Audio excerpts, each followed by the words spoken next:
भारत के दिग्गज बिजनेसमैन और टाटा ग्रुप के पूर्व अध्यक्ष रतन टाटा अब हमारे बीच नहीं रहे हैं। रतन टाटा कई दिनों से बीमार चल रहे थे। रतन टाटा जी का बुधवार को निधन हो गया है। मुंबई के ब्रिच कैंडी अस्पताल में उन्होंने 86 साल की उम्र में अंतिम सांस ली है। उनके निधन ने न केवल भारतीय उद्योग को बल्कि पूरे देश को गहरा सदमा दिया है। रतन टाटा ने अपने जीवन में कई महत्वपूर्ण उपलब्धियों के माध्यम से टाटा ग्रुप को वैश्विक स्तर पर स्थापित किया और भारतीय उद्योग को एक नई दिशा दी। उनके निधन की खबर से भारतीय उद्योग जगत में सन्नाटा पसरा हुआ है। देश की दिग्गज हस्तियों ने रतन के निधन पर शोक व्यक्त किया है।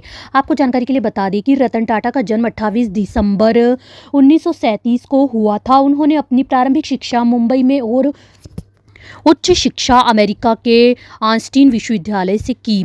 1962 में टाटा ग्रुप में शामिल होने के बाद उन्होंने कई महत्वपूर्ण पदों पर कार्य किया और अंततः 1991 में टाटा ग्रुप की चेयरमैन बने।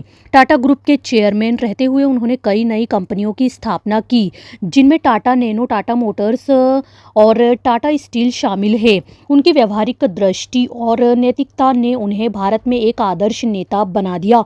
उन्होंने अपने कार्यकाल में टाटा ग्रुप की उपलब्धि को कई देशों में फैलाया और विभिन्न क्षेत्रों में उल्लेखनीय योगदान दिया। आज की तारीख टाटा ग्रुप पूरी दुनिया में विख्यात है। टाटा ग्रुप ने लाखों परिवारों को रोजगार दिया। इन सभी परिवारों के लिए रतन टाटा भगवान से कम नहीं थे। रतन टाटा जी का निधन सिर्फ एक व्यक्तिगत क्षति नहीं बल्कि भारतीय उद्योग के लिए एक बड़ी क्षति है। उनके योगदान और नेतृत्व के लिए उन्हें हमेशा याद किया जाएगा। उनके परिवार और मित्रों के प्रति पूरा देश गहरी संवेदना व्यक्त कर रहा है।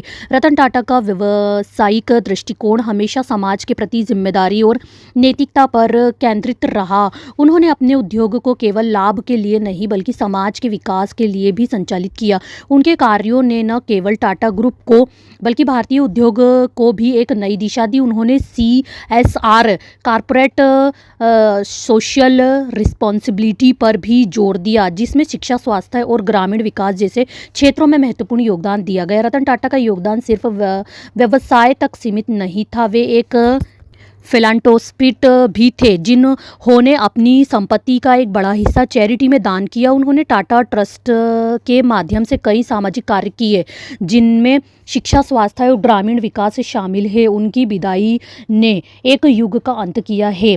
वे न केवल एक सफल उद्योगपति थे बल्कि एक प्रेरणा स्रोत भी थे। उनके नेतृत्व में टाटा ग्रुप ने अनेक चुनौतीपूर्ण समय का सामना किया और उसे नई ऊंचाइयों पर पहुंचाया। रतन टाटा के निधन पर देश भर में शोक की लहर दौड़ गई है। उद्योग जगत से लेकर राजनीतिक हलकों तक हर कोई उनके योगदान और नेतृत्व की सराहना कर रहा है।